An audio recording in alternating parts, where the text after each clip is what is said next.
योगिनी एकादशी व्रत कथा। जय श्री कृष्णा, राधे राधे। आप सभी श्रोताओं को आषाढ़ मास के कृष्ण पक्ष की योगिनी एकादशी की हार्दिक शुभकामनाएं। आज की इस वीडियो में आप सुनेंगे योगिनी एकादशी की व्रत कथा। योगिनी का अर्थ होता है जिसने इंद्रियों को वश में कर लिया हो। योगिनी एकादशी का व्रत रखने और इसकी कथा को सुनने से 88,000 ब्राह्मणों को भोजन कराने के बराबर फल की प्राप्ति होती है एवं मनुष्यों की सभी मनोकामनाएं पूर्ण हो जाती है।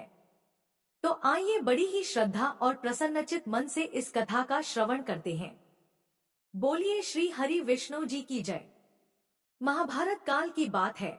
एक बार धर्मराज युधिष्ठिर ने भगवान श्री कृष्ण से कहा कि हे त्रिलोकीनाथ, मैंने ज्येष्ठ मास के शुक्ल पक्ष की निर्जला एकादशी की कथा सुनी, जिसे सुनकर बहुत ही अच्छा लगा।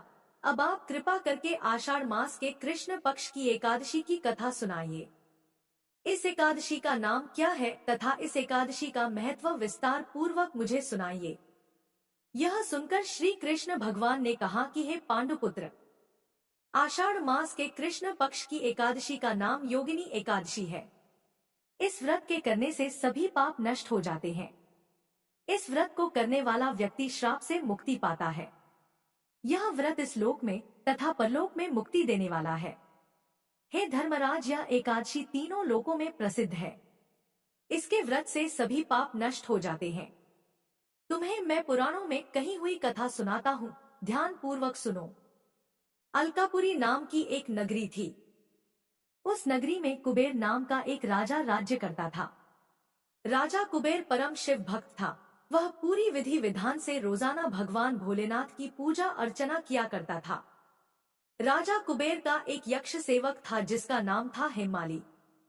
वह राजा की शिव पूजा के लिए रोजाना ताजे फूल तोड़कर लाया करता था। हेमाली की विशालाक्षी नाम की बहुत ही सुंदर पत्नी थी। वह अपनी पत्नी से खूब प्रेम करता था। एक दिन की बात है, राजा का सेवक हेमाली मानसरोवर से फूल लाने गया तो फूल लेकर सीधा अपने घर अपनी पत्नी से मिलने के लिए चला गया। घर जाकर हेमाली ने फूलों को एक तरफ रख दिया और अपनी पत्नी के साथ बातें करने लगा, किंतु कामातुर होने के कारण वह अपनी पत्नी के साथ रमण करने लगा। इस भोग विलास में दोपहर हो गई। वह भूल चुका था कि राजा ने मुझे किस काम के लिए भेजा था। उधर राजा सुबह से ही हेमाली की राह देख रहे थे। इंतजार करते करते दोपहर हो गई तो राजा ने सोचा कि पूजा का समय तो बीतता ही जा रहा है, परंतु आज हेमाली पता नहीं फूल लेकर क्यों नहीं आया। रोजाना तो सही समय पर आ जाता था। ना जाने आज ऐसी कौन सी बात हो गई जो पूजा के वक्त फूल लेकर नहीं पहुंचा। राजा ने मन ही मन विचार किया कि सेवकों को भेजकर पता कराना होगा। तो राजा ने सेवकों को आज्ञा दी कि तुम लोग पता करो कि हेमाली आज अभी तक फूल लेकर क्यों नहीं आया। राजा की आज्ञा पाकर राजा के सेवक मानसरोवर पर हेमाली को तलाशने के लिए गए, लेकिन हेमाली वहां पर कहीं भी दिखाई नहीं दिया। सब जगह उसे ढूंढकर वे उसके घर गए तो उसके घर जाकर देखा तो वह अपनी पत्नी के साथ था। सभी सैनिक सीधे राजा के पास आए और कहने लगे कि हे महाराज, आज हेमाली तो अपनी पत्नी के साथ रमण कर रहा है। यह सुनकर राजा को बहुत ही गुस्सा आया और वे सोचने लगे कि वह ऐसा कैसे कर सकता है। वह वर्षों से शिवजी की पूजा के लिए नियमित समय पर फूल लेकर आता है। अत्यधिक गुस्से के साथ राजा कुबेर ने हेमाली को बुलाने की आज्ञा दी। जैसे ही राजा के सैनिक हेमाली को बुलाने के लिए उसके घर गए तो वह तो बुरी तरह से डर गया और डर से कांपता हुआ राजा के सामने उपस्थित हुआ। राजा उसे देखते ही बहुत ही क्रोधित हो गए और क्रोध में राजा कुबेर के होठ फड़फड़ाने लगे। राजा ने गुस्से में कहा कि अरे अधम, तूने मेरे परम पूजनीय देवों के देव भगवान शिव जी का अपमान किया है। मैं तुझे श्राप देता हूँ कि तू स्त्री के वियोग में तड़पे और मृत्यु लोक में जाकर कोढ़ी का जीवन व्यतीत करे। राजा कुबेर के श्राप से हेमाली उसी समय स्वर्ग से पृथ्वी पर जा गिरा और कोढ़ी हो गया। उसकी पत्नी भी अचानक से गायब हो गई। मृत्यु लोक में आकर उसने अर्थात हेमाली अनेक भयंकर कष्ट भोगे, किंतु शिवजी की कृपा से उसकी बुद्धि मलिन नहीं हुई। उसे अपने पूर्व जन्म का सब कुछ याद था। वह अनेक कष्टों को भोगता हुआ तथा अपने पूर्व जन्म के कुकर्मों को याद करता हुआ हिमालय पर्वत की तरफ चल पड़ा। चलते चलते वह मार्कंडेय ऋषि के आश्रम में जा पहुंचा। वे ऋषि अत्यंत तपस्वी थे।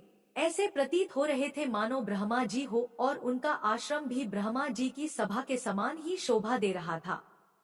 ऋषि को देखकर हेमाली वहां गया और उन्हें प्रणाम करके उनके चरणों में गिर पड़ा और विनती करने लगा कि हे ऋषिवर, मुझे इस श्राप से मुक्ति दिलाओ। तो हेमाली को देखकर मार्कंडेय ऋषि ने कहा कि तूने कौन से निष्कृष्ट कर्म किए हैं जिससे तुझे कोढ़ हो गया, और तू भयानक कष्ट भोग रहा है, मुझे विस्तार पूर्वक बताओ। महर्षि की बात सुनकर हेमाली बोला कि हे मुनि श्रेष्ठ, आपसे कुछ भी छुपा नहीं है। मैं राजा कुबेर का अनुचर था और मेरा नाम हेमाली है। मैं प्रतिदिन मानसरोवर से फूल लाकर शिवजी की पूजा के लिए राजा को दिया करता था। एक दिन मैं मानसरोवर से सीधे फूल लेकर अपने घर चला गया और वहां अपनी पत्नी के साथ समय बिताने लगा। मुझे समय का बिल्कुल भी ज्ञान नहीं रहा और ना जाने कब दोपहर हो गई। राजा फूलों का इंतजार करते करते क्रोधित हो गए। उन्होंने मुझे बुलाने के लिए अपने सेवकों को भेजा। तब मुझे आभास हुआ कि आज मुझसे कितनी बड़ी गलती हो गई। लेकिन जब मैं जैसे ही राजा के पास पहुंचा तो राजा ने क्रोधित होकर मुझे श्राप दे दिया। श्राप देते हुए राजा ने कहा कि तू अपनी स्त्री का वियोग और मृत्यु लोक में जाकर कोढ़ी बनकर दुख भोगेगा।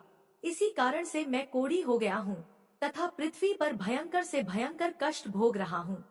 हे ऋषिवर, आप कृपा करके मुझे कोई ऐसा उपाय बताइए जिससे मेरी मुक्ति हो जाए। सारी बात सुनकर मार्कंडेय ऋषि ने कहा कि हे माली, तूने मेरे सम्मुख सत्य वचन कहे हैं, इसलिए मैं तेरे उद्धार के लिए एक व्रत बताता हूँ। यदि तू आषाढ़ मास के कृष्ण पक्ष की योगिनी नामक एकादशी का व्रत करेगा तो तेरे सभी पाप नष्ट हो जाएंगे। योगिनी एकादशी का व्रत करने से व्यक्ति बहुत ही जल्द श्राप मुक्त हो जाता है। महर्षि के यह वचन सुनकर हेमाली बहुत ही खुश हुआ और उनके वचनों के अनुसार योगिनी एकादशी का व्रत विधान पूर्वक करने लगा। इस योगिनी एकादशी व्रत के प्रभाव से वह अपने पुराने स्वरूप में आ गया और अपनी पत्नी के साथ सुख पूर्वक रहने लगा।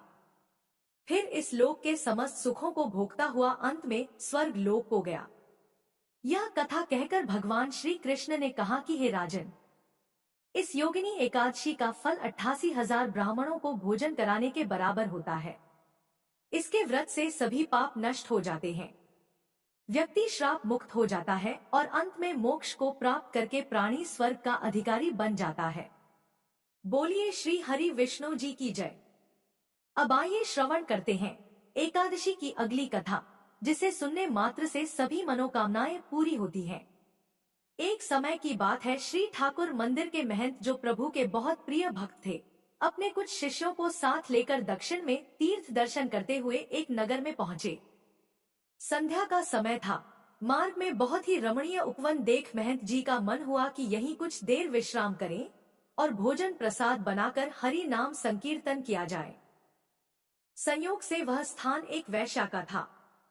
वैश्या वहीं पास के भवन में रहती थी। महंत जी और उनके शिष्यों को इस बात का पता नहीं था कि जिस जगह वे रुके हैं वह स्थान एक वैश्या का है।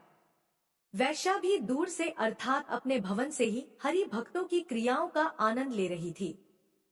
आज मानो संतों के प्रभाव मात्र से पाप आसक्त उस वेश्या के हृदय में भी प्रभु का प्रेम उपज गया। उसने स्वयं को भागी जानकर संतों को ज्ञात न हो यह जानकर और अपने बारे में कुछ न बताकर दूर से ही अपने भवन से ठाकुर जी के दर्शनों का आनंद लिया। जब सभी संतों का भोजन प्रसाद और संकीर्तन समाप्त हुआ तो अंत में वैश्या ने एक थाल में बहुत सारी स्वर्ण मुद्राएं लेकर महंत जी के समक्ष प्रस्तुत की और महंत जी को प्रणाम किया। उसने बताया कि यह स्थान मेरा ही है, मैं यहाँ की मालकिन हूँ। महंत जी को यह जानकर बड़ी प्रसन्नता हुई और आभार व्यक्त करते हुए उन्होंने कहा कि यह बहुत ही रमणीय स्थान है।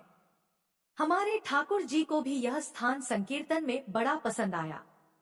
अब वैश्या ने वह स्वर्ण से भरा हुआ थाल महंत जी की सेवा में प्रस्तुत किया।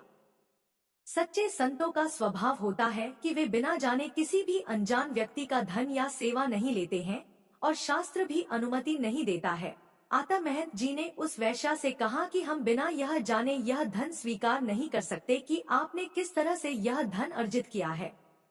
वैश्या ने भी द्वार पर आए संतों से झूठ न कहकर सारी बात सच सच बता दी। वह बोली, मैं एक वैश्या हूँ और समाज के आसक्त पुरुषों को रिझाती हूँ, उसी से मैंने यह धन अर्जित किया है। इतना कहकर वह महंत जी के चरणों में पूर्ण समर्पण करते हुए फूट फूट कर रोने लगी। उसने महंत जी से श्री ठाकुर जी की भक्ति का दान देने का अनुग्रह करने लगी। महंत जी को भी उसके इस अनुग्रह पर दया आई, लेकिन वे बड़े धर्म संकट में पड़ गए। यदि वेश्या का धन स्वीकार किया तो धर्म की हानि होगी, और यदि शरण में आए हुए को स्वीकार नहीं किया और मार्ग नहीं दिखाया तो भी संत धर्म की हानि होगी। महंत जी ने अपने ठाकुर जी का ध्यान किया और उन्हीं को साक्षी कर वेश्या के सामने शर्त रखी। उन्होंने कहा, हम तो यह धन स्वीकार नहीं कर सकते। यदि तुम हृदय से अपने इस बुरे कर्म को छोड़ना चाहती हो तो ऐसा करो, इस पाप कर्म से अर्जित की हुई सारी संपत्ति को तुरंत बेचकर जो धन आए उससे हमारे ठाकुर जी के लिए सुंदर सा मुकुट बनवाओ। यदि हमारे प्रभु वह मुकुट स्वीकार कर लें तो समझ लेना उन्होंने तुम्हें माफ करके अपनी कृपा प्रदान की है। वेश्या का मन तो पहले ही निर्मल हो चुका था। महंत जी की आज्ञा शिरोधार्य कर उसने तुरंत संपूर्ण संपत्ति बेचकर ठाकुर जी के लिए कई लाख रुपए का सुंदर मुकुट बनवाया। कुछ ही दिनों में वेश्या ने मुकुट बनवाकर अपने नगर से महंत जी के साथ ठाकुर जी मंदिर के लिए प्रस्थान किया। मंदिर पहुंचते ही जब यह बात समस्त ग्रामवासियों और मंदिर के पुजारियों को पता चली कि अब वेश्या के धन से अर्जित मुकुट ठाकुर जी धारण करेंगे, तो सभी अपना अपना रोष व्यक्त करने लगे और महंत जी उस वेश्या का मजाक उड़ाने लगे। महंत जी सिद्ध पुरुष थे और ठाकुर जी के सर्वविदित प्रेम भक्त भी थे, इसलिए किसी ने उनका विरोध करने की चेष्टा नहीं की। जैसे ही वह वेश्या मंदिर में प्रवेश करने लगी, द्वार तक पहुंची ही थी कि पूर्व का पाप बीच में आ गया। वेश्या वहीं रजस्वला हो गई। उसने अपना माथा पीट लिया और फूट फूट कर रोने लगी। मूर्छित होकर भूमि पर गिर पड़ी और मन ही मन वह सोचने लगी कि संत की कृपा हुई, ठाकुर जी का आग्रह प्राप्त होने ही वाला था कि रजस्वला हो गई, मंदिर में जाने के लायक न रही। सब लोग हंसी उड़ाने लगे। पुजारी भी महंत जी को कोसने लगे। महंत जी ने वेश्या के हाथ से मुकुट लेकर स्वयं ठाकुर जी के गर्भगृह में प्रवेश कर श्री ठाकुर जी को मुकुट पहनाने लगे। इधर महंत जी बार बार मुकुट प्रभु के मस्तक पर धारण कराते, लेकिन ठाकुर जी धारण ही नहीं कर रहे थे। मुकुट बार बार ठाकुर जी के मस्तक से गिर जाता था। अब महंत जी भी निराश हो गए, सोचने लगे, हमसे ही बहुत बड़ा अपराध हुआ है। शायद प्रभु ने उस वेश्या को स्वीकार नहीं किया, इसलिए ठाकुर जी मुकुट धारण नहीं कर रहे हैं। अपने भक्त को निराश देखकर ठाकुर जी से रहा नहीं गया। वो अपने श्री विग्रह से ही बोल पड़े, बाबा आप निराश मत हो। हमने तो उसी दिन उस वेश्या को स्वीकार कर लिया था जिस दिन आपने उसे आश्वासन देकर हमारे लिए मुकुट बनवाने को कहा था। महंत जी ने कहा, प्रभु जब स्वीकार कर ही लिया है तो फिर उस बेचारी का लाया हुआ मुकुट धारण क्यों नहीं कर रहे हैं? ठाकुर जी बोले, मुकुट तो हम उसी वेश्या के हाथ से ही धारण करेंगे। इतने प्रेम से लाई है तो पहनेंगे भी उसी के हाथ से। महंत जी ने कहा, प्रभु जी वह रजस्वला है, इसलिए वह मंदिर में नहीं प्रवेश कर सकती। अब तो ठाकुर जी जिद करने लगे, इसी समय लाओ, हम तो उसी के हाथ से पहनेंगे। मंदिर के समस्त पुजारियों ने प्रभु की यह आज्ञा सुनकर दांतों तले उंगलियां दबा ली। सभी विस्मित हो गए। संपूर्ण मंदिर में हाहाकार मच गया। जिसने सुना वह अचंभित हो गया। ठाकुर जी की आज्ञा को सिरोधार कर सैकड़ों लोगों की उपस्थिति में उस वेश्या को सम्मान पूर्वक मंदिर में प्रवेश करवाया गया। अपने हाथों से वेश्या ठाकुर जी को मुकुट धारण करने लगी। नैनों से अविरल आंसू की धाराएं बह रही थी, किंतु अद्भुत दशा हुई होगी। जरा सोचिए, ठाकुर जी भक्त की इसी दशा का तो आनंद ले रहे थे। ठाकुर जी का श्री विग्रह बहुत बड़ा होने के कारण ऊपर चढ़कर मुकुट पहनाना पड़ता है। भक्त के अश्रु से प्रभु के संपूर्ण मुखारविंद का मानो अभिषेक हो गया। वेश्या के मुख से शब्द नहीं निकल रहे थे, नयन अविरल अश्रु बहा रहे थे। आज ठाकुर जी ने उस प्रेम स्वरूप भेंट स्वीकार करने हेतु अपना मस्तक नीचे झुका दिया और मुकुट धारण कर उस वेश्या को वह पद प्रदान किया जिसके लिए बड़े बड़े देवता संत महात्मा हजारों वर्ष तप अनुष्ठान करते हैं, लेकिन उन महाप्रभु का अनुग्रह प्राप्त करने में असमर्थ रहते हैं। दीन दयाल करुणा निधान प्रभु जब किसी भक्त की करुणा पुकार पहुंचती है तो अपने आप को रोक नहीं पाते और दौड़े चले आते हैं अपने भक्त के पास। बोलिए एकादशी माता की जय। आइए अब तुलसी माता की कथा को सुनते हैं। कहते हैं कि तुलसी माता की कथा सुनने से ही एकादशी व्रत कथा पूर्ण माना जाता है और सभी मनोकामनाओं की पूर्ति होती है। सावरणी मुनि की पुत्री तुलसी अपूर्व सुंदरी थी। उनकी इच्छा थी कि उनका विवाह भगवान नारायण के साथ हो।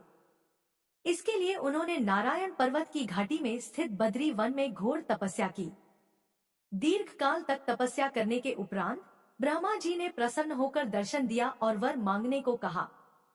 तुलसी जी ने कहा, है सृष्टिकर्ता ब्रह्मदेव, आप अंतर्यामी हैं, सबके मन की बात जानते हैं, फिर भी मैं अपनी इच्छा आपसे बताती हूँ।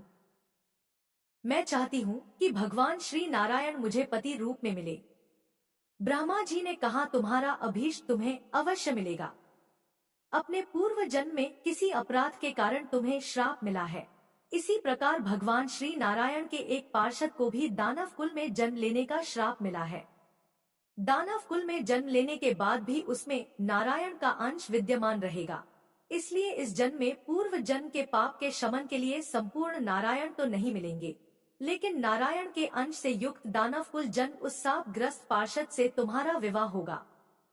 साप मुक्त होने पर भगवान श्री नारायण सदा सर्वदा के लिए तुम्हारे पति हो जाएंगे। तुलसी ने ब्रह्मा के इस वर को स्वीकार किया, क्योंकि मानव कुल में जन्म होने के कारण उस मायावी भोग को तो भोगना ही था। तुलसी बद्री वन में ही रहने लगी। नारायण का वह पार्षद दानव कुल में जलंधर के नाम से पैदा हुआ था। कुछ दिनों बाद वह भ्रमण करता हुआ बद्री वन में आया। यहाँ तुलसी को देखते ही वह उस पर मंत्र मुग्ध हो गया। तुलसी के सामने उसने अपने विवाह का प्रस्ताव रखा। इतने में ही महाब्रह्मा जी आ गए और तुलसी से कहा, तुलसी, जलंधर को देखो, कैसा देवों उसका स्वरूप है। दानव कुल में जन्म लेने के बाद भी लगता है जैसे इसके शरीर में नारायण का वास हो। तुम प्रस्ताव को सहर्ष स्वीकार कर लो। तुलसी को भी लगा कि उसकी तपस्या पूर्ण हुई, उसे इच्छित फल मिला है। जलंधर के साथ उसका गंधर्व विवाह हो गया और वह जलंधर के साथ उसके महल में पत्नी बनकर आ गई। जलंधर ने अपनी परम सुंदरी सती साध्वी पत्नी तुलसी के साथ बहुत दिनों तक राज्य किया। उसने अपने राज्य का इतना विस्तार किया कि देवलोक तक उसके अधिकार में आ गया। स्वर्ग का सुख भोगने वाले देवताओं की दशा भिखारियों जैसी हो गई। जलंधर किसी को कष्ट नहीं देता था, पर अधिकार और राज्य छिन जाने से सारे देवता मिलकर ब्रह्मा, विष्णु और शिवजी की सभा में गए तथा अपनी विपत्ति सुनाई। ब्रह्मा जी ने कहा, तुलसी परम साध्वी है, उसका विवाह जलंधर से मैंने ही कराया था। जलंधर को तब तक नहीं हराया या मारा जा सकता जब तक तुलसी को ना छला जाए। भगवान श्री हरि विष्णु जी ने कहा, जलंधर पूर्व जन्म में मेरा पार्षद था। श्राप के कारण उसे दैत्य कुल में जन्म लेना पड़ा। इस जन्म में भी मेरा अंश उसमें व्याप्त है। साथ ही तुलसी के पतिव्रत धर्म से वह अजय है। फिर देवताओं की सहमति से भगवान शिव ने जलंधर के पास संदेश भेजा कि या तो वह देवताओं को राज्य लौटा दे या फिर उनसे युद्ध करे। जलंधर भगवान शंकर के पास पहुंचा। उसने कहा, देवा आदि देव, आपके लिए देवताओं का पक्ष लेना उचित नहीं है। राज्य बढ़ाना हर राजा का कर्तव्य है। मैं किसी को दुखी नहीं कर रहा हूँ। देवताओं से कहिए कि वे मेरी प्रजा बनकर रहे। मैंने आपका कोई भी अपमान नहीं किया है। हमारा आपका युद्ध शोभा नहीं देता है। अगर आप हार गए तो बड़ी लज्जा की बात होगी। मैं हार गया तो आपकी कीर्ति बहुत अधिक नहीं बढ़ेगी।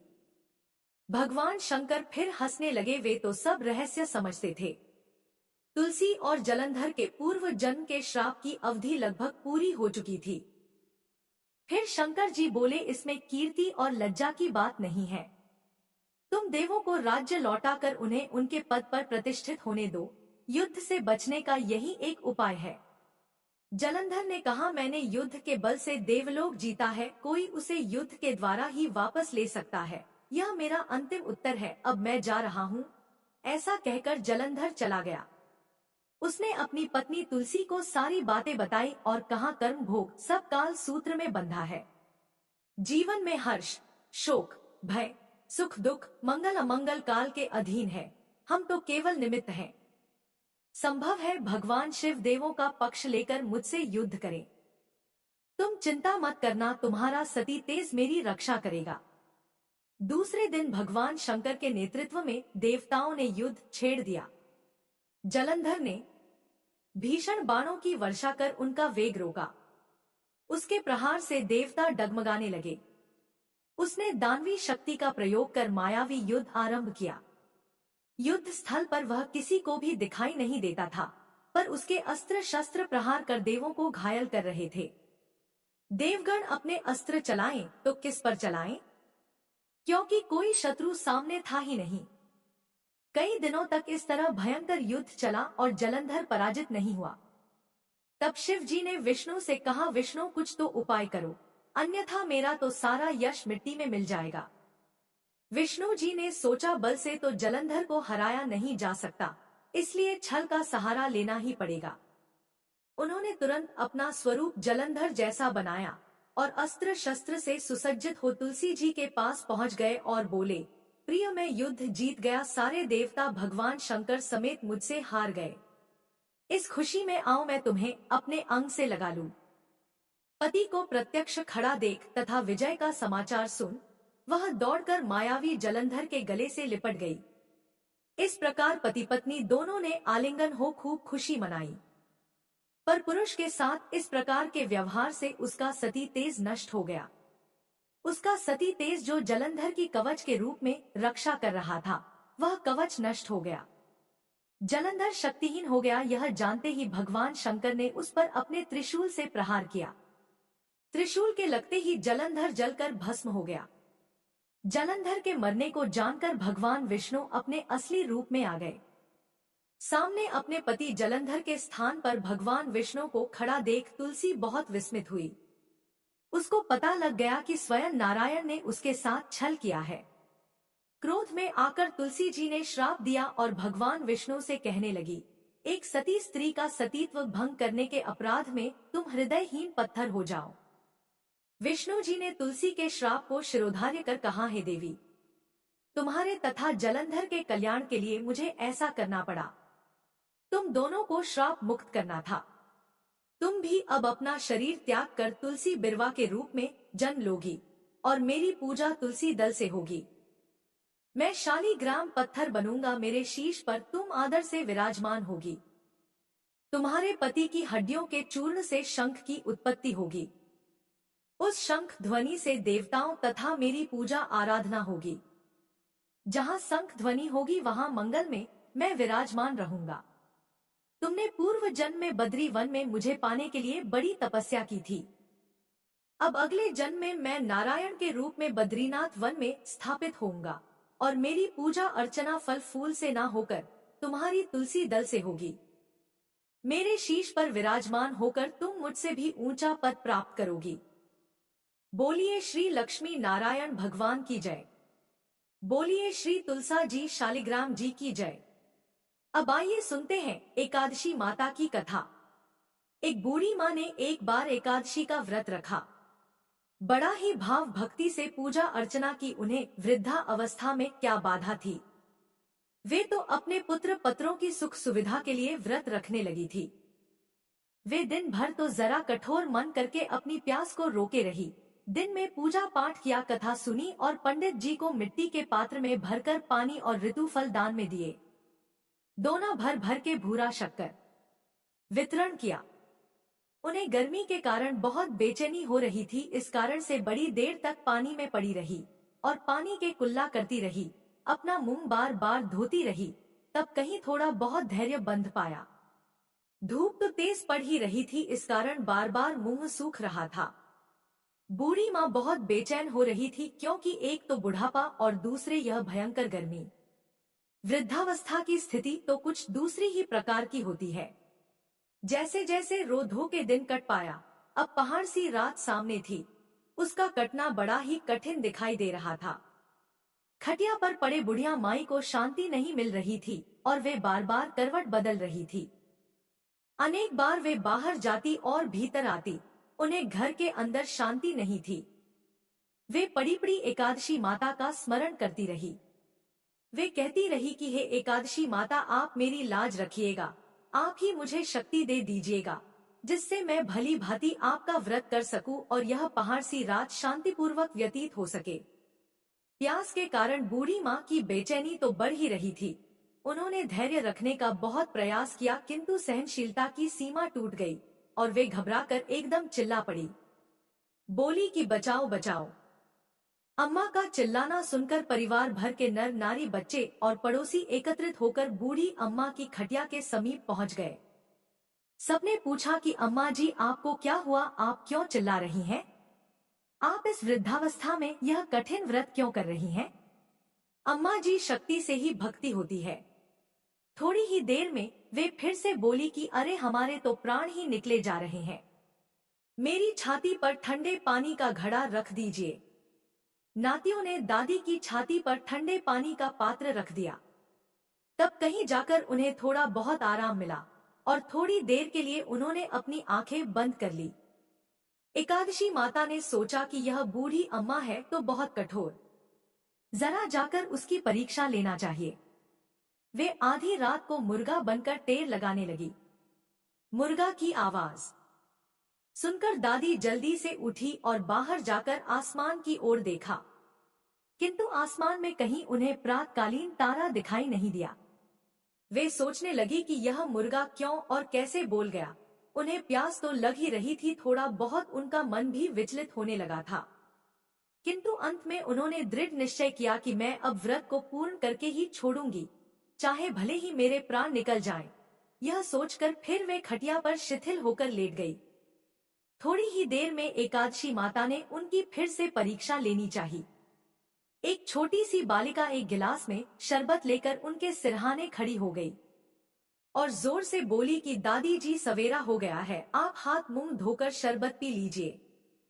पहले तो शरबत का गिलास देखकर उनका मन ललचा लगा, किंतु अचानक व्रत का स्मरण हो आया और उन्होंने सोचा कि मैं किसी भी प्रकार से अभी शरबत नहीं पी सकती हूँ, और वे शांतिपूर्वक अपनी खटिया पर लेट गई।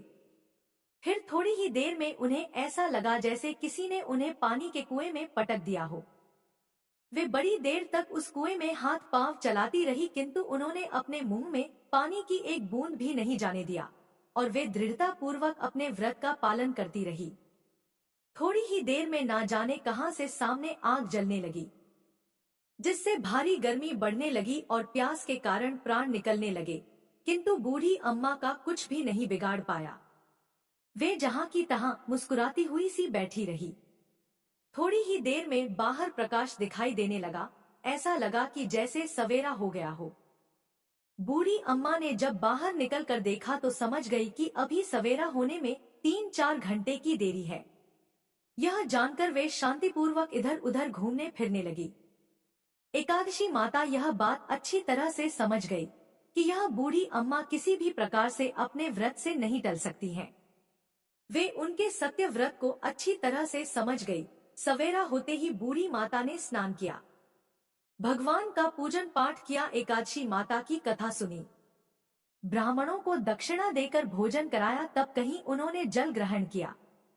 कन्याओं को भोजन कराने के बाद अम्मा ने स्वयं भोजन किया। उस श्रेष्ठ व्रत के प्रताप से बूढ़ी अम्मा की आयु में वृद्धि हो गई। उनका घर परिवार हरा भरा हो गया। घर में अब उनके कोई अभाव नहीं रहा। वे हर तरह के सुख साधनों से संपन्न हो गई। नाती नातिन से उनका घर भर गया और वे उसी दिन से 12 महीने की एकादशी का व्रत करने लगी। एकादशी माता के व्रत के प्रताप से इस संसार में हर प्रकार के सुख भोग कर अंत में वैकुंठ धाम को चली गई। जैसे एकादशी माता ने बूढ़ी माता और उनके परिवार को हरा भरा किया, ऐसे ही एकादशी माता हम सभी की मनोकामनाएं को पूर्ण करे। बोलिए श्री लक्ष्मी नारायण भगवान की जय। अब आइए अंत में श्रवण करते हैं घर में सुख समृद्धि बनाए रखने वाली माता लक्ष्मी की कथा। बनारस में एक बड़े धनवान सेठ रहते थे। वह विष्णु भगवान के परम भक्त थे और हमेशा सच बोला करते थे। एक बार जब भगवान सेठ जी की प्रशंसा कर रहे थे, तभी माँ लक्ष्मी ने कहा, है स्वामी, आप इस सेठ की इतनी प्रशंसा किया करते हैं, क्यों न आज उसकी परीक्षा ली जाए और जाना जाए कि क्या वह सचमुच इसके लायक है या नहीं। भगवान बोले, ठीक है, अभी सेठ गहरी निद्रा में है, आप उसके स्वप्न में जाएं और उसकी परीक्षा ले लें। अगले ही क्षण सेठ जी को एक स्वप्न आया। स्वप्न में धन की देवी माता लक्ष्मी उनके सामने आई और बोली, हे राजन, मैं धन की दात्री लक्ष्मी हूँ। सेठ जी को अपनी आंखों पर यकीन नहीं हुआ और वो बोले, हे माता, आपने साक्षात अपने दर्शन देकर मेरा जीवन धन्य कर दिया। बताइए, मैं आपकी क्या सेवा कर सकता हूँ? देवी लक्ष्मी ने कहा, कुछ नहीं राजन, मैं तो बस इतना बताने आई हूँ कि मेरा स्वभाव चंचल है और वर्षों से तुम्हारे भवन में निवास करते करते मैं ऊब चुकी हूँ, इसलिए यहाँ से जा रही हूँ। सेठ जी बोले, मेरा आपसे निवेदन है कि आप यहीं रहे, किंतु अगर आपको यहाँ अच्छा नहीं लग रहा है तो मैं भला आपको कैसे रोक सकता हूँ? सेठ ने कहा, है माँ, आप अपनी इच्छा अनुसार जहाँ चाहे जा सकती हैं। तत्पश्चात देवी लक्ष्मी उसके घर से चली गई। थोड़ी देर बाद माता लक्ष्मी रूप बदलकर पुनः सेठ के स्वप्न में यश के रूप में आईं और बोली, सेठ, मुझे पहचान रहे हो कि मैं कौन हूँ? सेठ ने कहा, नहीं महोदय, मैंने आपको नहीं पहचाना। यश ने बोला, मैं यश हूँ, मैं ही तेरी कीर्ति और प्रसिद्धि का कारण हूँ। लेकिन अब मैं तुम्हारे साथ नहीं रहना चाहता, क्योंकि माँ लक्ष्मी यहाँ से चली गई है, इसलिए मेरा भी यहाँ कोई काम नहीं है। सेठ ने बोला, ठीक है, यदि आप भी जाना चाहते हैं तो वही सही। सेठ जी अभी भी स्वप्न में ही थे और उन्होंने देखा कि वह दरिद्र हो गए हैं और धीरे धीरे उनके सारे रिश्तेदार व मित्र सभी उनसे दूर हो गए हैं। यहाँ तक कि जो लोग उनका गुणगान किया करते थे वो भी अब बुराई करने लगे हैं। कुछ और समय बीतने पर माँ लक्ष्मी धर्म का रूप धारण कर पुनः सेठ के स्वप्न में आईं और बोली, है सेठ, मैं धर्म हूँ। माँ लक्ष्मी और यश के जाने के बाद मैं भी इस दरिद्रता में तुम्हारा साथ नहीं दे सकता, इसलिए मैं भी जा रहा हूँ। फिर सेठ ने कहा, जैसी आपकी इच्छा, सेठ ने उत्तर दिया और धर्म भी वहाँ से चला गया। कुछ और समय बीत जाने पर माँ लक्ष्मी सत्य के रूप में स्वप्न में प्रकट हुई और बोली, है सेठ, मैं सत्य हूँ। लक्ष्मी, यश और धर्म के जाने के बाद अब मैं भी यहाँ से जाना चाहता हूँ। ऐसा सुनकर सेठ जी ने तुरंत सत्य के पांव पकड़ लिए और बोले, महाराज, मैं आपको नहीं जाने दूंगा। भले ही सब मेरा साथ छोड़ दे, मुझे त्याग दे, पर कृपया आप ऐसा मत करिए। सत्य के बिना मैं एक क्षण नहीं रह सकता। यदि आप चले जाएंगे तो मैं तत्काल ही अपने प्राण त्याग दूंगा। सेठ की ऐसी बातें सुनकर सत्य ने कहा, लेकिन तुमने बाकी तीनों को बड़ी आसानी से जाने दिया, उन्हें क्यों नहीं रोका? सेठ जी बोले, मेरे लिए वे तीनों भी बहुत महत्व रखते हैं, लेकिन उन तीनों के बिना भी मैं भगवान के नाम का जाप करते करते उद्देश्यपूर्ण जीवन जी सकता हूँ। परंतु यदि आप चले गए तो मेरे जीवन में झूठ प्रवेश कर जाएगा और मेरी वाणी अशुद्ध हो जाएगी। भला ऐसी वाणी से मैं अपने भगवान की वंदना कैसे कर सकूंगा? मैं तो किसी भी कीमत पर आपके बिना नहीं रह सकता। सेठ जी का उत्तर सुन सत्य प्रसन्न हो गया और उसने कहा, तुम्हारी अटूट भक्ति ने मुझे यहाँ रोकने पर विवश कर दिया और अब मैं यहाँ से कभी नहीं जाऊंगा। ऐसा कहते हुए सत्य अंतर्ध्यान हो गया।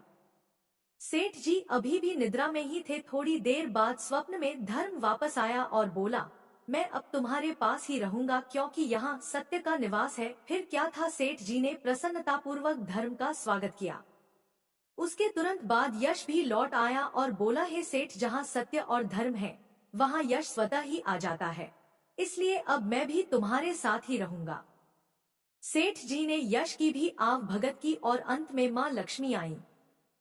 उन्हें देखते ही सेठ जी नतमस्तक होकर बोले, हे देवी, क्या आप भी पुनः मुझ पर कृपा करेंगी? देवी लक्ष्मी ने कहा, अवश्य राजन, जहाँ सत्य, धर्म और यश हो वहाँ मेरा वास निश्चित है। यह सुनते ही सेठ जी की नींद खुल गई। उन्हें यह सब स्वप्न लगा, परंतु वास्तविकता में वह एक कड़ी परीक्षा से उत्तीर्ण होकर निकले थे। हमें भी हमेशा याद रखना चाहिए कि जहाँ सत्य का निवास होता है वहाँ यश, धर्म और देवी लक्ष्मी का निवास स्वतः ही हो जाता है। सत्य है तो सिद्धि, प्रसिद्धि और समृद्धि है। जय श्री कृष्णा। राधे राधे।